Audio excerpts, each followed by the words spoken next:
Hello everyone, welcome back to my organic chemistry mini lectures. Today the topic is the tautomerism, and tautomers are isomers of organic compounds, and they have a different position of protons and electrons. So you can see this is the one example I show you that this is a ketone, ethyl methyl ketone, and this is an enol. And they are called tautomers because the proton and this alpha carbon moved to this oxygen, and the pi electrons moved from this carbonyl to this double bond between two carbons. And that's called a tautomerization. And this is called a keto form of this ketone, and this is called an enol form. And now the tautomers are different with resonance, so don't be confused. The resonance, they only have different position of electrons, but tautomers will have different position of electrons and protons. Okay, now go back to this example.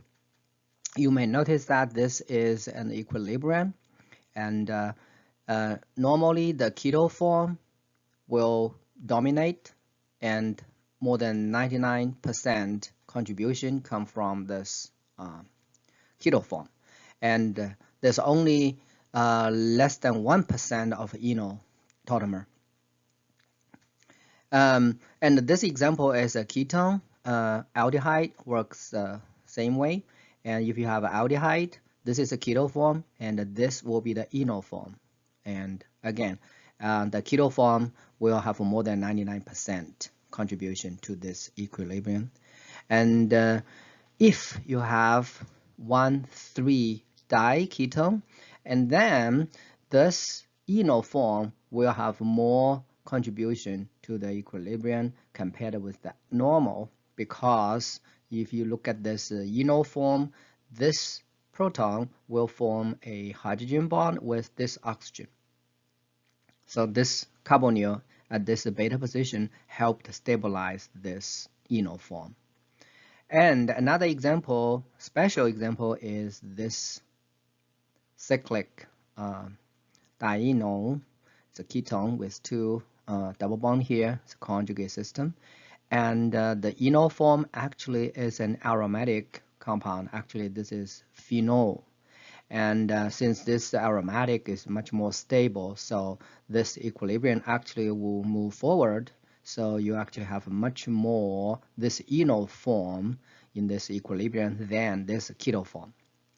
It's a special case because the stability of the enol is much better than this keto form. Okay, now we will talk about the Arrow-Puschen mechanism of this tautomerization, the conversion between these two tautomers.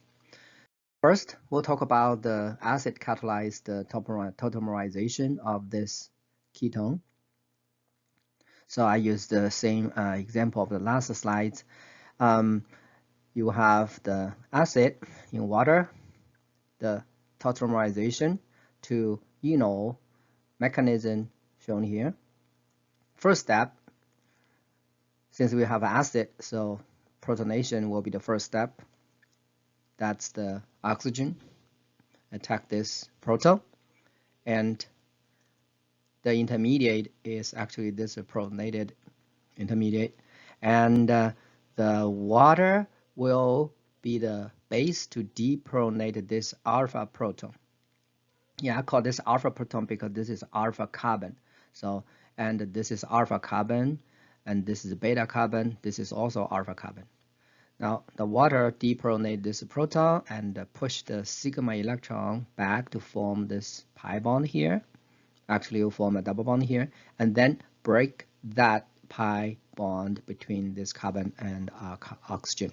So that electron will neutralize this positive charge. So this will give you this enol tautomer of this keto tautomer. So this is the two-step mechanism under acidic condition. Now, what about a basic condition?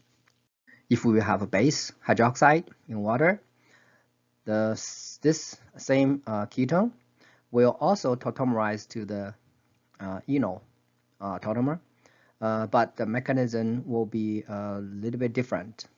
First step is actually the base, the hydroxide, depronate this alpha proton, and then push the sigma electron back to form the pi bond, and break the pi bond of the carbonyl, push the electron to the oxygen to form this oxide here. And this intermediate is actually called enolate. And if you push the electron back and break this pi bond, push the electron to this carbon, the alpha carbon, you will draw a resonance of this enolate. So another form of enolate. Both are enolate. And enolate actually are very useful nucleophiles in organic synthesis. And in this tautomerization, the next step will just be protonation.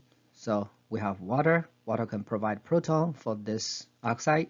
So that oxygen will take this proton, break this hydrogen-oxygen bond, regenerate with hydroxide, actually the catalyst at this step. And then protonation will give you this enol tautomer of this keto form tautomer. So that's the mechanism under basic condition.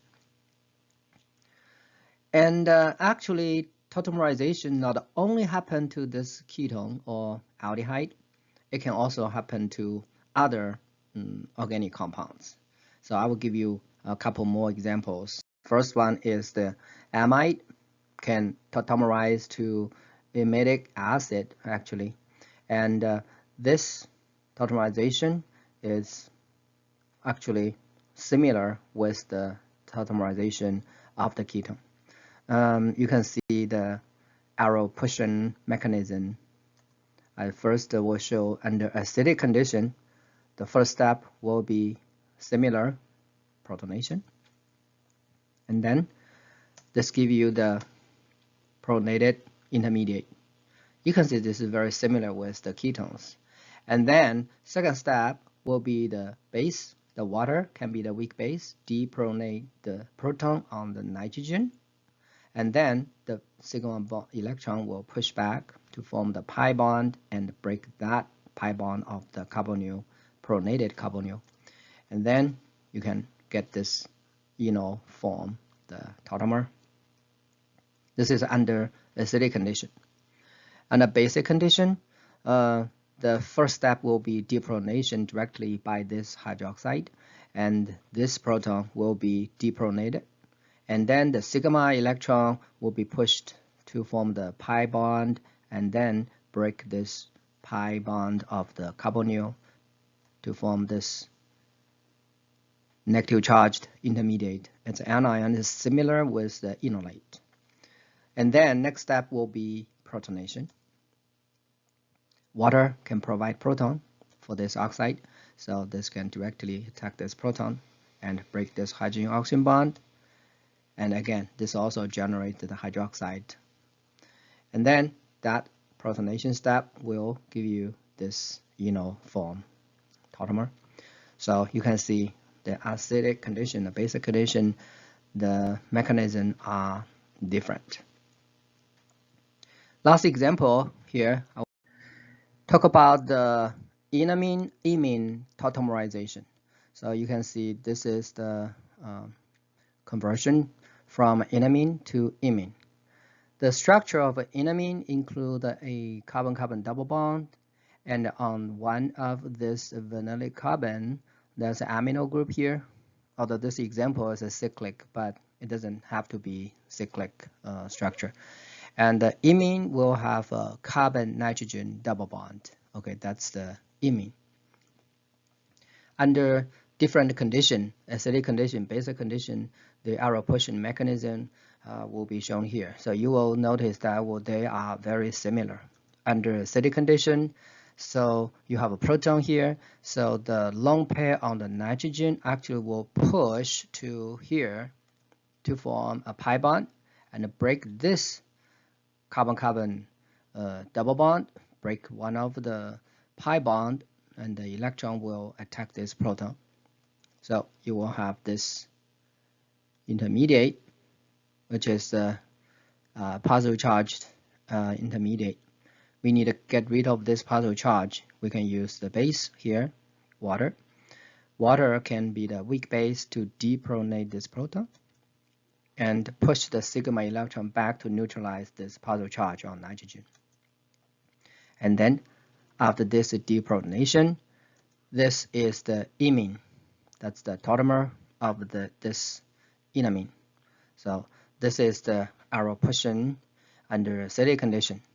Under basic condition, you may notice those arrow position are same. Only difference is the species of this proton will be changed to water, and the base will be changed to hydroxide. So under basic condition, we don't have a proton available for the protonation. So the first step, the protonation, will be water provide proton. The lone pair on the nitrogen, same as this acidic condition, push to form a pi bond, and then this pi electron will take this proton, break this hydrogen-oxygen bond, generate hydroxide here. You can notice that protonation gives you same intermediate as the acidic condition, but this time the base will be hydroxide from the first step, and that hydroxide remove this proton, push the sigma electron back to nitrogen to neutralize the positive charge, and then this deprotonation give you the same tautomer, the imine. Okay, you may notice this arrow position are exactly the same. Only difference is here and here. Okay, so although there are more examples, but I think that this is good enough examples for the tautomerization. And if you have any questions, please let me know. Okay, good luck.